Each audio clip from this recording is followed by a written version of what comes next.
والخاتم لما سبق ناصر الحق بالحق والهادي إلى صراطك المستقيم وعلى آله حق قدره ومقداره العظيم. أما بعد. Bismillahirrahmanirrahim. Di dalam kesempatan pagi hari ini, insyaallah Allah akan membacakan beberapa hadis sebagai pengingat kita sekaligus tambahan ilmu dan hikmah bagi kita, sehingga kita ini mengagumi panduan pedoman di dalam menjalani amaliyah sehari-hari. Hadis-hadis ini dibacakan dari kitab Mukhtarul Hadits wal Hikam Muhammadiyah yang disusun oleh Sayyid Ahmad Al-Hashimi. Bismillahirrahmanirrahim. Diriwayatkan sampai kepada kita riwayat Rasulullah sallallahu alaihi wasallam, "Saddidu wa qaribu wa abshiru wa 'alamu annahu lan yudkhila ahadakum al-jannata 'amaluhu." Qalu wa la anta ya Rasulullah? Qala wa la ana illa an yataghammadani Allahu minhu bi maghfiratin wa rahmah. Wa inna ahabbal 'amali ila Allahi adwamuhu wa in qalla. Rawahu Syaikhan Ibn An-Nasa'i an Aisyah radhiyallahu anha. Dalam hadis yang tertulis di sini nomor 673, Rasulullah sallallahu alaihi wasallam bersabda,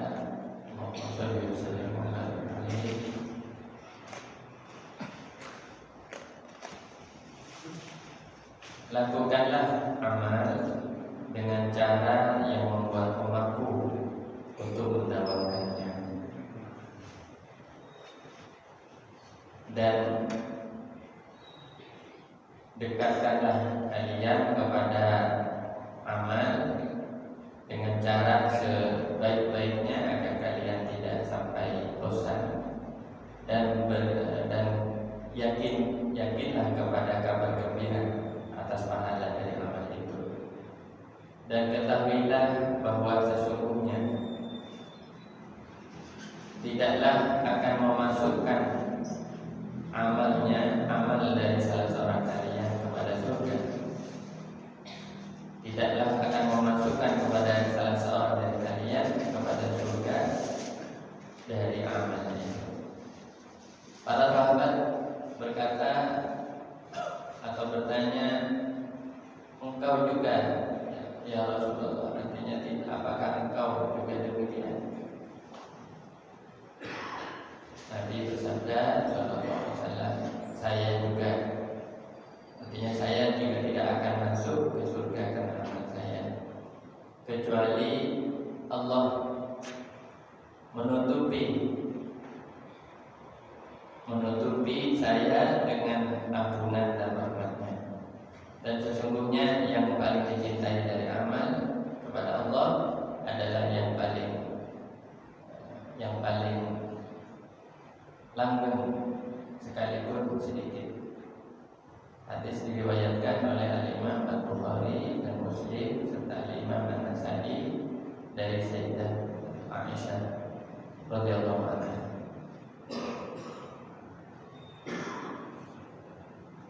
Sedikit mengenai hadis ini sangat penting sebagai tambahan ilmu dan hikmah bagi kita. Di sini kita diajari tentang panduan di dalam beramal, karena banyak orang terkadang belum memahami seluk-beluk di dalam beramal, terutama di dalam ibadah-ibadah yang mahdhah, yang murni seperti sholat atau puasa dan seterusnya. jatuh ke dalam apa yang disebut oleh ulama sebagai al-ifrat wa tafrid, berlebihan dalam amal. Jadi ceritanya ada orang di masa sahabat itu, di masa Nabi SAW, dari kalangan sahabat yang itu ibadahnya luar biasa. Dia tidak tidur, dia tidak berkumpul dengan istrinya, dia hanya ada di masjid terus ya. Waktu itu di Masjid Nabawi. Kemudian bahkan dia tidak bergaul dengan orang-orang atau tetangganya. Kemudian apa yang terjadi? Ya, sahabat ini ya dilaporkan oleh seorang sahabat yang lain, ya Rasulullah, ini ada orang begini-begini, ibadahnya luar biasa begini. Nah, maka ini yang diperintahkan, ya. Bukan disarankan. Kalau Nabi itu memerintahkan, karena Nabi adalah pembimbing dan guru bagi umatnya, dan syariat, yaitu yang diwahyukan syariat. Apa sabda Nabi SAW? Pertama, sadidu. Sadidu itu artinya lakukanlah amal itu dengan kadar kemampuan. Kenapa? Karena banyak orang itu terkadang memaksakan sesuatu yang belum tingkatannya atau belum waktunya. Ya. Sebagai contoh, misalnya ya ini bahkan dalam tafsirnya, dalam syarahnya dinyatakan ayat tafsiru bil amal. Ini tafsir dari Kiai Haji Syekh Kiai Ahmad Ghazali Muhammad Fatullah dari Sampang. Beliau itu menulis ayat tafsiru bil amal, artinya berhematlah di dalam amal. Berhemat itu artinya jangan sampai kita itu memaksakan amal melebihi kemampuan kita saat itu. Karena begini, setiap orang, setiap hamba Allah itu diberi kemampuan oleh Allah, dan kemampuannya tidak sama. Sebagai contoh, anak muda dengan orang tua tidak sama, anak kecil dengan orang yang dewasa tidak sama. Nah, bagaimana panduan baginda Nabi SAW dalam masalah ini? Yang pertama adalah sadidu, artinya lakukan amal itu menurut kadar kemampuannya. Jadi kita harus mengukur kadar kemampuan kita terlebih dahulu. Misalnya sebagai contoh, sebagai satu gambaran, misalnya ada seseorang yang punya keinginan kuat, dan keinginan ini baik. Sebenarnya setiap keinginan atas suatu amal soleh itu adalah juga taufik dari Allah.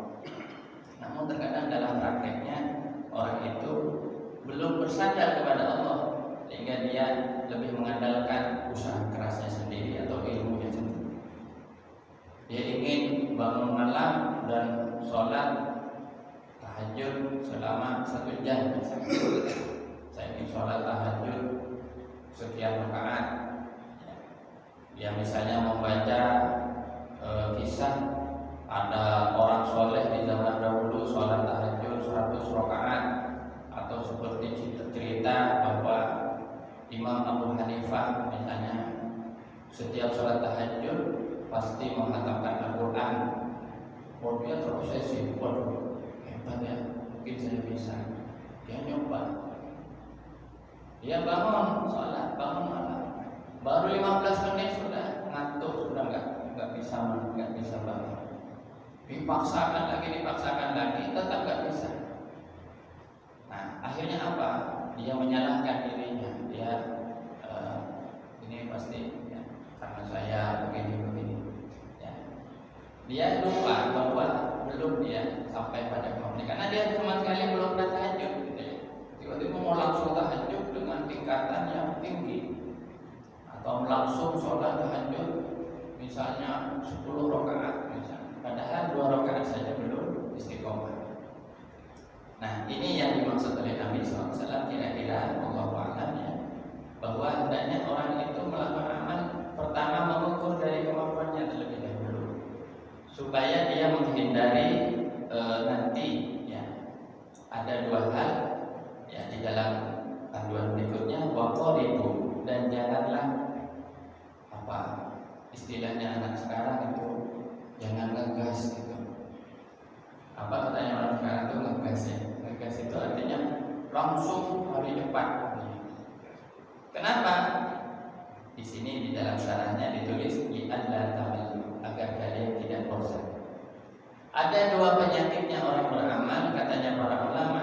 Ini melalui penelitian ya, bahkan juga melalui dasar di dalam Al-Quran dan hadis, yaitu al-malalu wal fatrah. Ini penyakitnya orang beramal. Dua ini kita harus tahu supaya kita tidak kena virus ini gitu ya. Yaitu al-malal wal fatrah. Al-malal itu adalah rasa bosan. Ya biasanya saya sholat gitu ya, alhamdulillah gitu ya. Akhirnya fatrah, ketika sudah muncul dihinggapi rasa bosan, itu datang penyakitnya kedua, namanya al-fatrah katanya ulama. Putus, berhenti dari amal itu. Ya, ini juga berlaku baik sedekah, misalnya kita agak royal awal-awal yang penting karena ingin sedekah banyak, sekali bawa pergi ke masjid atau mungkin ya kepada anak yatim, misalnya kita langsung masuk 1 juta misalnya gitu ya. Lama-lama berat ya. Lama-lamaan turun langsung drastis 100.000 gitu. Turun lagi nanti akhirnya ada nol gitu dan orang sudah lagi. Nah ini menunjukkan bahwa orang itu belum ya sampai pada kemampuannya. Oleh karena itu caranya untuk menghindari dari dua hal itu yaitu al-malal wal fatrah, rasa bosan dan putus artinya vakum ya, berhenti dari melakukan amal itu adalah kita ikut sabda Nabi ini sadidu wa qaribu ya, dua hal yang diajarkan oleh Nabi. Pertama, lakukanlah amal itu semampunya ya sampai pada tingkatan nanti istiqomah di dalam amal itu ya. Dan yang kedua adalah jangan langsung ingin mencapai puncak dari amal itu, tapi lakukanlah bertahap mendekati kesempurnaan demikian seterusnya sampai Allah menyempurnakannya dengan seizinnya. Allahumma sholli ala Muhammad. Saya pernah mengikuti ya salah satu majelis ya dari guru kita di Muhammad Zaini. Beliau itu pernah mengatakan demikian. Kalau ada orang mau melakukan satu amalan, itu lakukanlah dari bilangan yang paling sedikit dulu. Ya. Sebagai contoh, dia ingin membiasakan bangun malam ya, sholat dulu 2 rakaat. Ya, seperti tahajud dia malam 2 rakaat dulu, 2 rakaat tambah 1 witir, kata ketiga. Sedang ini sedang untuk pemula ini, untuk pemula. Bukan berarti gak boleh nambah, bukan, tapi ini untuk melatih sampai tingkatannya itu benar-benar sampai istiqomah. Kemudian ini kata beliau, ya, beliau bilang nanti kalau sudah ditambah. Nah, mana batas yang terakhir itulah batas kemampuan. Jadi kira-kira sama seperti orang yang nyetir. Nah itu jangan sampai langsung ngegas padahal baru belajar nyetir mobilnya. Nah dan yang ketiga ya, ini sedikit dibersihkan. Wa absyiru, dan kita harus penuh harapan dan penuh kegembiraan untuk menjemput pahala yang dijanjikan Allah Subhanahu wa taala. Artinya apa? Ada sedikit pahala itu harus kita syukuri. Jangan kita bilang dalam hati cuma 2 rakaat. Cuma kita karena tidak tahu. Jangan yang 2 rakaat inilah yang paling Allah sukai dari amal kita. Sebagai contoh, kita kalau ingin sedekah ya, kita ingin sedekah yang banyak karena kita memandang yang sedikit itu kecil atau remeh. Nah itu jangan sampai.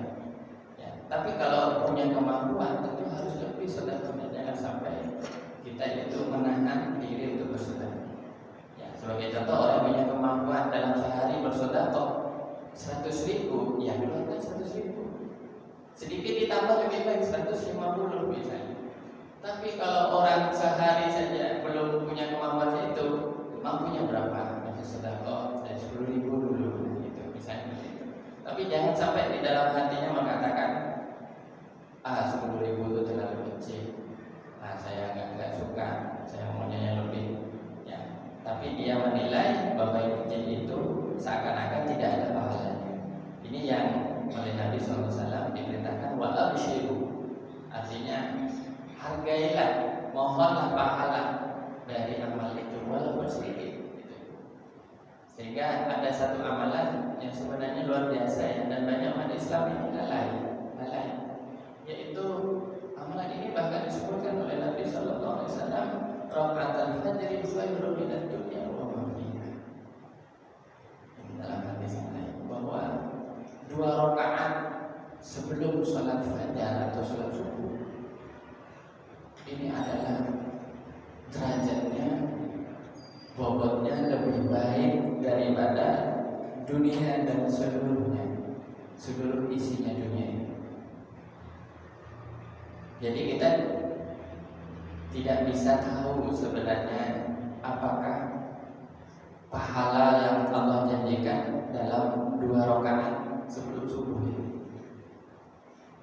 Tampaknya 2 rakaat, cuma 2 rakaat, tapi ini kalau ditinggalkan kita itu seakan-akan rugi seluruh dunia gitu ya. Ini kalau dihargai dengan uang 1 miliar, tidak ada uangnya itu ya. Luar biasa. Ini karena saudara sendiri. Jadi ini termasuk amalan yang katanya para sahabat ya, kesaksian dari Ummul Mukminin Sayyidah Aisyah dan seterusnya, ini tidak pernah ditinggalkan Nabi.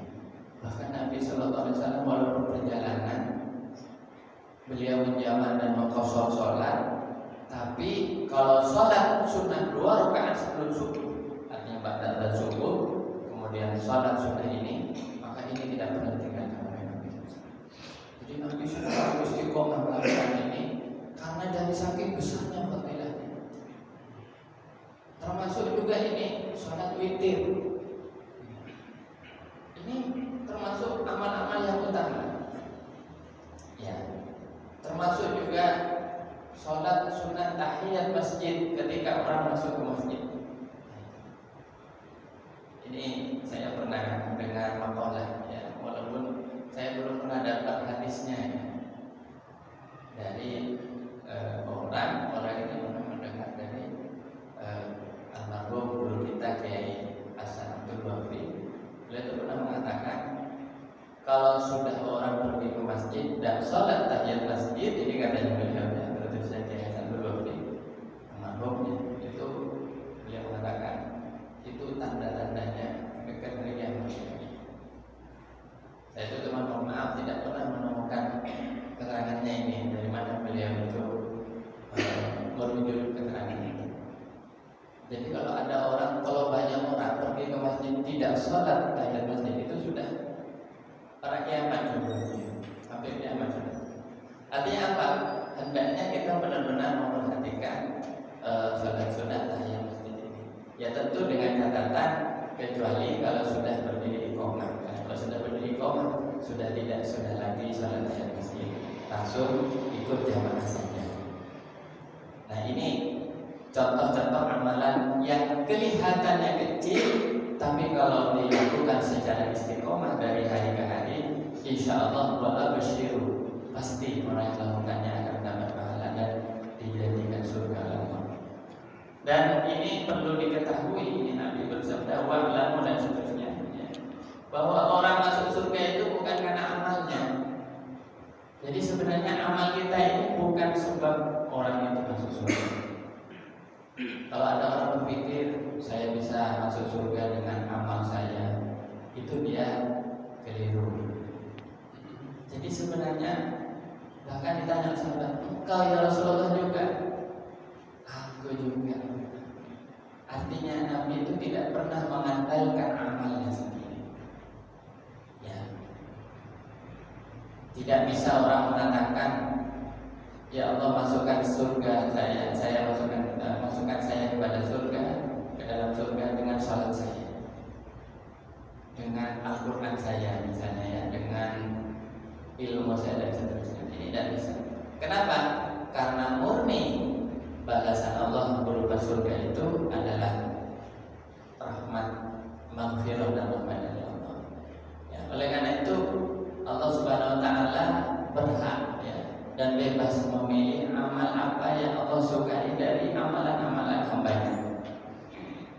Suatu saat Imam Junaid al-Baghdadi, seorang ulama besar, bahkan waliullah besar dari daerah Baghdad, kota Baghdad, Irak. Beliau itu terkenal mujahadahnya luar biasa, tidak pernah tidur malam, sholatnya luar biasa, ya juga Al-Qurannya luar biasa, karena beliau itu termasuk ulama top ya, dan seterusnya. Tapi ketika beliau wafat, ada seorang sahabatnya ulama juga itu bermimpi dia. Nah ini kan petunjuk yang bisyarah atau kabar gembira. Wahai Imam Junaid, apa yang Allah lakukan kepada engkau? Apa katanya Imam Junaid? Alhamdulillah, Alhamdulillah, Allah mengampuni saya.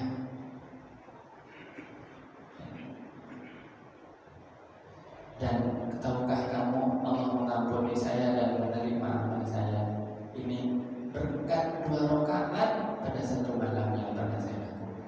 Yang lain-lain itu tidak dihitung sama Allah. Saya ini tidak dihitung. Banyak dunia. Hilang ilmu saya, ibadah saya, riyadhah saya, semuanya hilang. Ternyata Allah menerima saya sampai saya diangkat derajatnya seperti ini di alam kubur. Ini karena 2 rakaat rukaian. Cuma 2 rakaat saya itu melakukannya sebentar. Tapi mungkin waktu itu benar-benar ikhlas. Nah ini buat aku syirik. Oleh karena itu kita sekali lagi jangan sampai terkena penyakit yang ketiga. Kalau tadi ada al-malal wal fatrah, bosan dan rasa putus asa dan berhenti. Yang ketiga itu adalah al-i'timad ala nafsi, terlalu bersandar kepada diri sendiri. Ya. Jadi kalau bersandar pada diri sendiri itu mengatakan saya mampu, pasti saya mampu begini ya. Karena saya kaya, karena saya ini punya ilmu, karena saya ini kuat, karena saya masih kuat dan seterusnya. Dia yakin tidak akan mampu melakukan itu. Jadi dia harus bersandar kepada Allah Subhanahu wa taala. Maka kita mengucapkan la haula wala quwwata illa billah. Atau doa diajarkan oleh Nabi sallallahu alaihi wasallam. Allahumma a'inni ala dzikrika wa syukrika wa husni ibadatik. Ya Allah, bantulah saya, tolonglah saya, beri saya ma'unah untuk bisa berzikir kepadamu dengan sebaik-baiknya, untuk bersyukur kepadamu, untuk beribadah yang terbaik kepadamu dan seterusnya. Jadi mohon untuk pertolongan Allah. Bahkan sebagian ulama yang sudah luar biasa keilmuannya itu mengatakan ya, bahkan walaupun engkau sholat 2 rakaat, jangan pernah mengandalkan dirimu sendiri. Jangan pernah bilang saya mampu sholat 2 rakaat, kecuali dengan catatan, kecuali semata-mata dengan ma'unah dari Allah. Maka sekali lagi setiap amal itu sebenarnya semata-mata ma'unah dari Allah SWT. Dan yang terakhir adalah amal yang paling Allah sukai, paling Allah ridhoi itu adalah amal yang langgeng, yang terus menerus walaupun sedikit. Ini kabar gembira untuk umat Nabi Muhammad SAW. Ya, kenapa umat Nabi itu sudah diberi keringanan-keringanan? Karena apa? Tahu kalau zamannya itu tidak sama dengan zaman Nabi.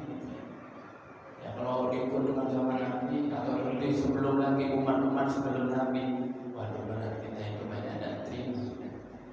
Tapi alhamdulillah kita ini masuk dalam barisan umat Nabi Muhammad SAW diberi keringanan-keringanan. Jadi apa amalan yang langgeng? Yaitu amalan yang orang itu paling suka melakukannya terus menerus tanpa merasa beban. Kalau masih ada beban itu berarti belum. Jadi sudah. Katanya ulama itu al-amal ma'suhulah, amal itu dengan kemudahan, dimudahkan. Berarti itu mau Allah dan itu harus disyukuri. Jangan bilang ini karena saya bisa gitu ya. Nah ini sebagai contoh misalnya ada seseorang yang istiqomah misalnya setiap hari sedekah 10.000 atau 20.000 rupiah, tapi istiqomah. Ini paling disukai oleh Allah daripada orang yang sedekah 1 bulan sekali atau bahkan 2 bulan sekali tapi 2 bulan berikutnya tidak minta. Kenapa? Karena itu adalah yang adwamu yang paling utama. Dan kita berharap salah satu amal yang disukai Allah dalam diri kita adalah sholat. Karena sholat itu adalah afdhalul amal. Dan juga zikir kita. Dan juga sholawat kita dan seterusnya. Tapi yang jelas kita mohon kepada Allah supaya diberi kekuatan, kelanggengan, kemudahan di dalam kita melaksanakan sholat, terutama sholat 5 waktu. Dan dari sholat 5 waktu ini ada yang lebih tingkatannya yang paling harus diperhatikan, yaitu pertama sholat asar. Ya, karena sholat asar ini banyak orang melakukannya, ya banyaknya melakukannya itu secara secara buru-buru ya, karena sibuk dan macam-macam. Perbagus kita sholat asar dalam ayat Al-Quran, hafizu ala sholawati wa sholatil wusta. Apa itu sholat wusta? Adalah sholat asar. Yang pertama ini pendapat yang kedua. Kemudian yang kedua itu adalah sholat subuh dan yang ketiga adalah sholat isya. Jadi dari 5 sholat ini 3 ini yang boleh dibilang harus benar-benar diperhatikan, tapi semuanya 5 ini tentu jangan sampai ditinggalkan. Kenapa sholat subuh dan sholat isya? Ada sabda Nabi bahwa sholat yang paling berat bagi orang munafik adalah sholat subuh dan isya. Jadi supaya kita selamat dari kemunafikan, tidak digolongkan orang munafik, maka lakukanlah kita harus sholat subuh dan isya itu sebaik-baiknya, sesempurnanya. Bagaimana? Dengan jamaah di tempat yang baik, yaitu seperti masjid, berjamaah, dan kalau bisa benar-benar disempurnakan syarat dan rukunnya, rukunnya dan semuanya. Nah ini itu yang sementara bisa sampaikan saja.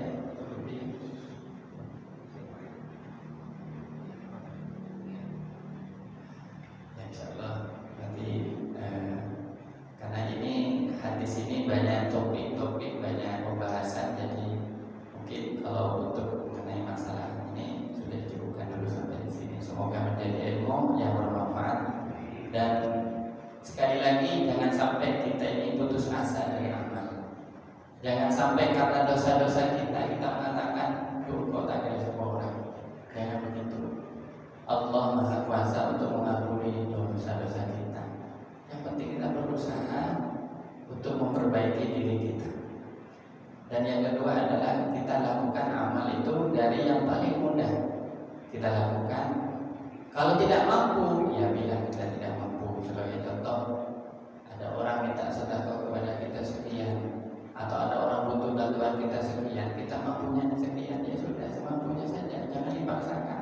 Apalagi sampai berhutang kemana-mana, nanti kita sendiri yang akhirnya kerepotannya. Dan yang ketiga itu adalah hendaknya kita selalu bersandar kepada ma'unah dari Allah dan rahmat dari Allah di dalam menjalankan